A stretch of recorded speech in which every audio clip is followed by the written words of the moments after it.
안녕하세요. 저는 스위스 10년 넘게 살고 있는 스위스 전문 가이드입니다. 스위스에서 저예산으로 여행하는 게 가능할까요?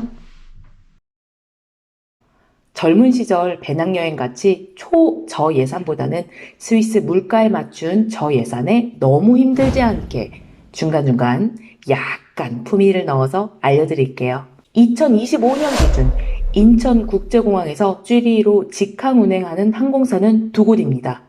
대한항공 그리고 스위스항공이죠.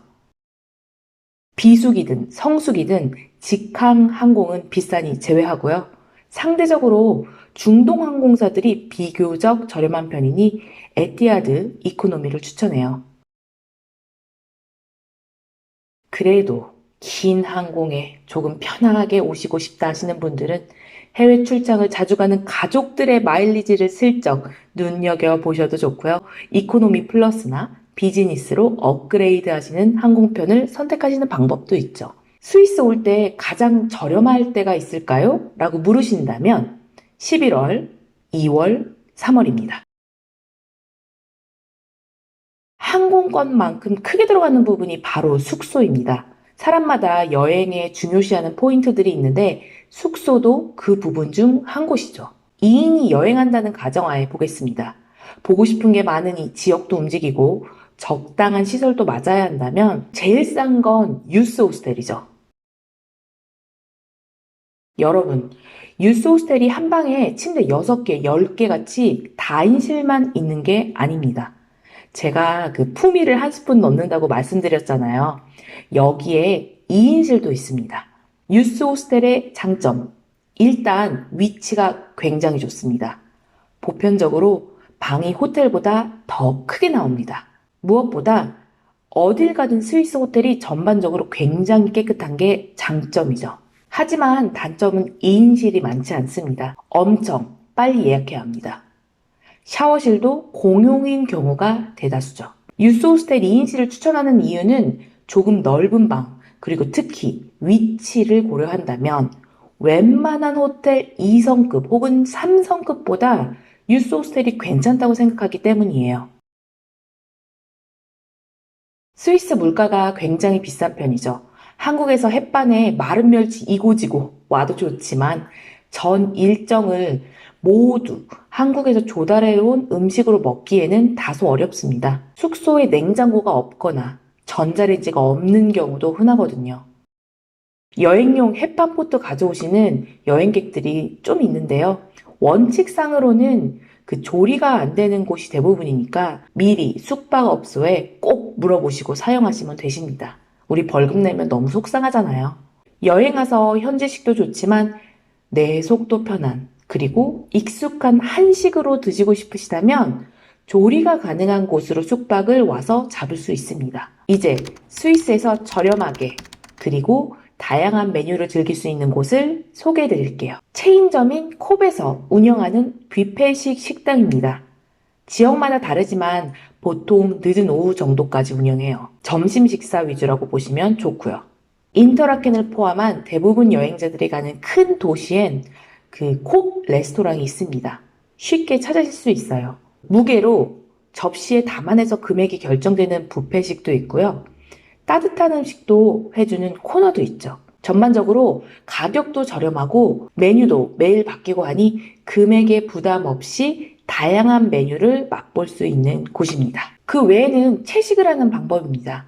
대부분의 스위스 레스토랑이나 심지어 산장에서도 채식 메뉴가 있습니다. 쥐리히, 루체른, 베른 같은 도심에서는 채식 전문 식당을 찾는 것은 일도 아니죠. 일반 식당 기준으로는 고기 메뉴가 25에서 한 35프랑 정도라고 한다면 채식 메뉴는 한 18프랑에서 23프랑 정도로 볼 수가 있죠. 스위스에서는 티켓 하나로 스위스 전역을 다닐 수 있는 스위스 트래블 패스를 구매합니다. 이 티켓으로 인기 있는 지역은 모두 갈 수 있기 때문인데요. 이 패스에는 1등석과 2등석이 있습니다. 일단 2등석 구매하시고요. 사람이 많은 구간은 상황에 따라 1등석으로 부분 업그레이드 합니다. 이 업그레이드 티켓 언제 쓰냐면요. 파노라마 기차 탈 때, 캐리어 가지고 지역 이동하는 날, 하루에 이동 시간이 4시간 왕복 넘어갈 때 좋습니다. 특히 성수기 같은 시즌, 융프라우 지역에서는 정말 전쟁이거든요. 출퇴근 시간 같이 특정 시간대도 한몫하고요. 그럼 이 특정 시간대에 어떻게 알 수 있는지 알려드릴게요. 여기 빨간색 부분이 있는 구간이 사람 많은 시간대니 이걸 피하시면 되십니다. 그 외 미리 여행 공부를 거리별로 해야 하지만 또 다른 저렴한 방법이 있죠. 우선 온라인으로 구매해야 합니다. 사전 지정된 날짜와 시간에 A 구간에서 B 구간을 반드시 정한 다음 이동해야 하는 티켓이에요. 미리 구매해서 저렴하게 여행할 수 있는 장점이 있지만 단점은 날씨가 어땠든 간에 반드시 이동해야 되죠.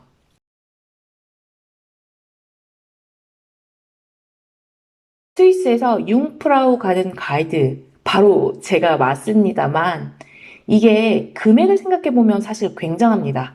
굉장하다는 건 굉장히 비싸다. 결론부터 말하자면 비싸도 멀어도 꼭 가볼 만한 곳이 융프라우가 맞지만 여기가 최소 인당 30만 원 정도예요.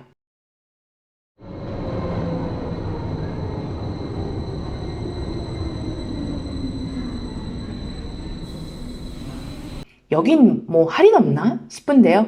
융프라우 첫 출발 기차에 15% 할인해주는 혜택이라든지 혹은 한국 국적자들만 이용 가능한 동신항운 티켓이 있어 그래도 할인을 받긴 합니다만 일단 비용이 크게 훅 들어가는 부분이라 고민이 될 수 있습니다.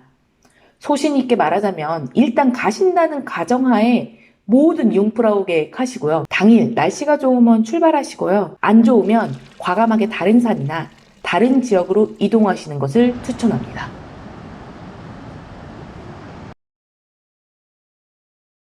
숨막힐 듯 아름다운 알프스의 절경, 깨끗한 호수와 그림 같은 마을이 펼쳐지는 그곳이 스위스라고 생각하시는데요. 스위스 곳곳 가본 스위스 전문 가이드로서 가장 스위스스러운 지역을 뽑는다면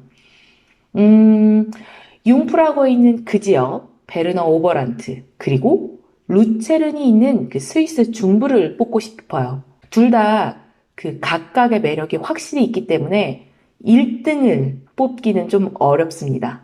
융프라우나 제르마트가 스위스 지역색을 확실히 나타내는 곳이라 인기도 물론 많죠.